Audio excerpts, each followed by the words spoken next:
vocês? Então, nada melhor do que começar essa aula, né, de literatura acordando assim, e ainda mais ao som de uma música chamada Rei Arthur, a Lenda da Espada. E por que que eu escolhi uma música sobre o Rei Arthur, né, para começar a aula? Porque ela é a trilha sonora perfeita para o conteúdo que nós vamos começar a estudar, que são as novelas de cavalaria.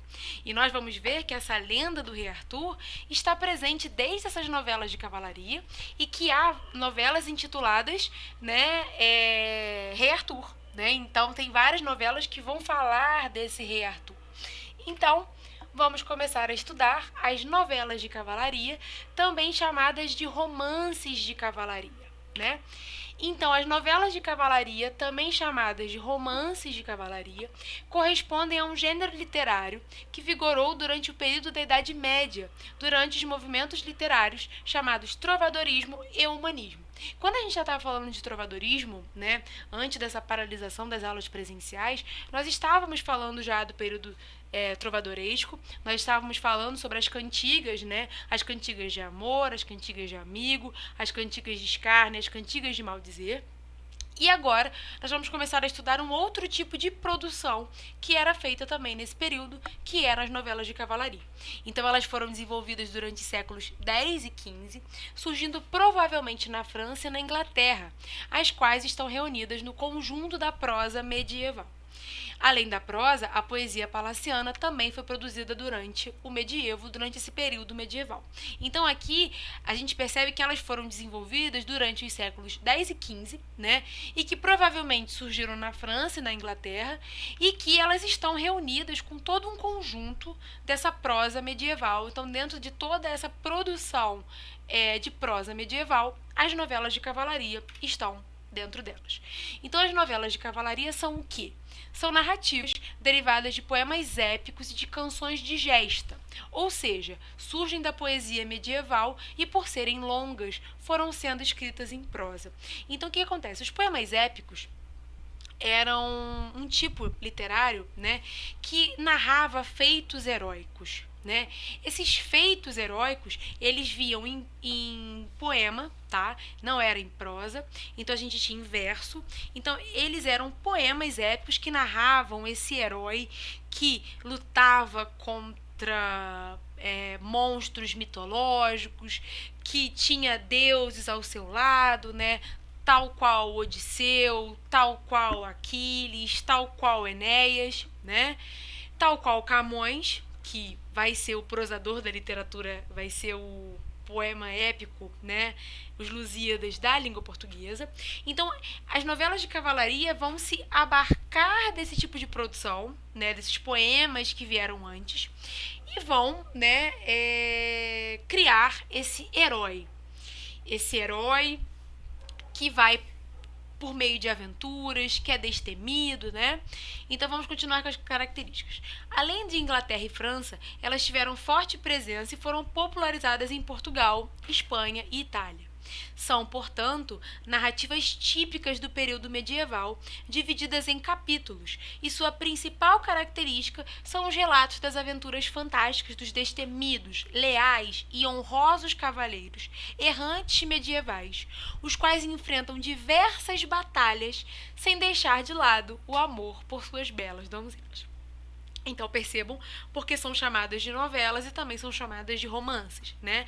Não só porque você tem esse amor, mas porque você tem todo esse percurso, essa narrativa de um herói que sai de uma zona de conforto e ele é leal à coroa, ele não tem medo da morte e ele vai em busca dessas aventuras, mas sem nunca deixar de lado a lealdade a essa mulher amada, né? Assim, a principal missão desses cavaleiros era estabelecer a justiça no mundo e adquirir a glória para o seu povo, né? Enfrentavam diversos monstros, lutavam em batalhas, prendiam reis injustos durante o percurso que faziam. No entanto, a história geralmente terminava de forma trágica. Então, geralmente a gente tinha o quê? Uma morte de um personagem muito importante ou um sacrifício em prol da pátria. Tem N formas disso se dar fim, né? Então a gente tem aqui também uma classificação dessas novelas de cavalaria. Né?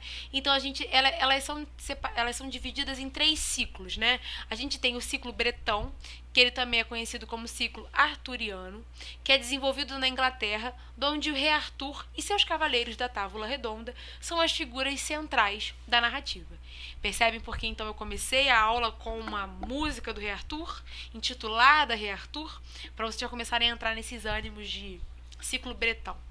O ciclo carolíngico, onde Carlos Magno e seus cavaleiros, 12 pares de França, são as figuras centrais da narrativa. E o ciclo clássico ou greco-latino, que apresenta narrativas em torno de personagens da antiguidade clássica. Então, nesse ciclo clássico ou greco-latino, diversas personalidades dessa antiguidade clássica que povoavam a literatura na antiguidade clássica vão aparecer também nas novelas de cavalaria. Então, aqui eu tenho um quadro, né, que elenca bem as características das novelas de cavalaria. Uma narrativa extensa e dividida em capítulos. Lembrem-se que são prosas, né? Marcadas pela tradição oral. Então eram contos que eram falados, né? E são marcados por essa tradição oral.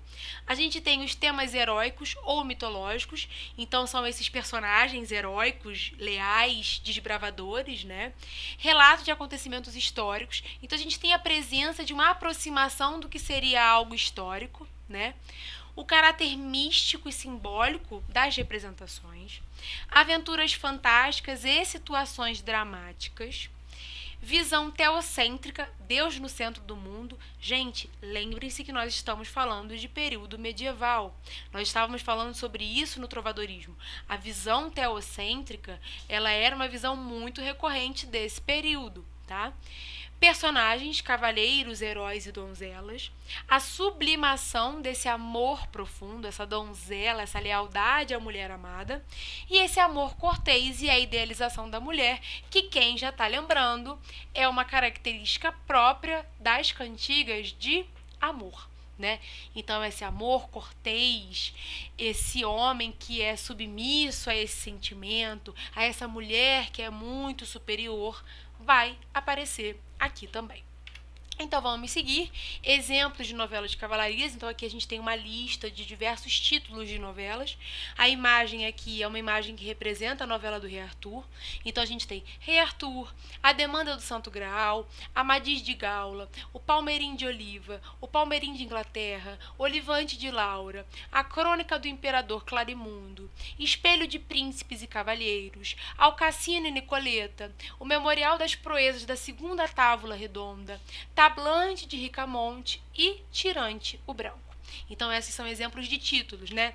A seguir a gente vai ver uma imagem da Demanda do Santo Graal, né, que era esse símbolo muito presente nas religiões cristãs, né? E agora, né, muita informação, né, mas claro, bem sistematizada para vocês pegarem bem quais são as informações, né? Então agora no caderno de vocês nós vamos começar a fazer um estudo dirigido, né? Podem perceber que tem essa imagem aqui bem medieval, né? Com esses símbolos, né, bem característicos, assim. Eu achei esse PowerPoint muito novela de cavalaria, né? Então não poderia deixar de colocar ele aqui. Então, estudo dirigido.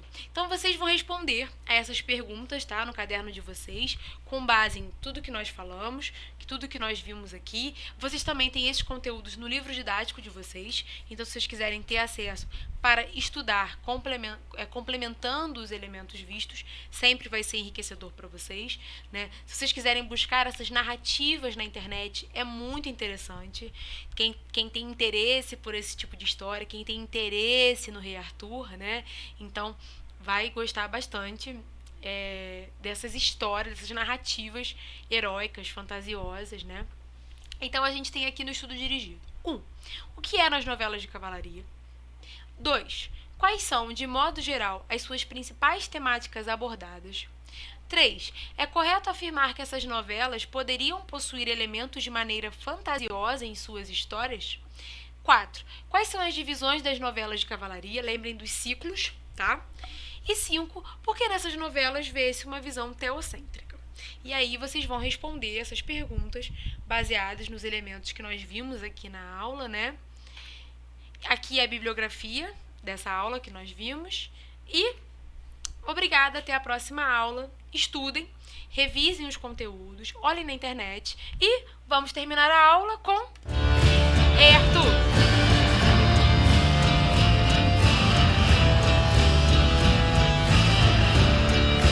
Tchau, alunos. Bom estudo para vocês.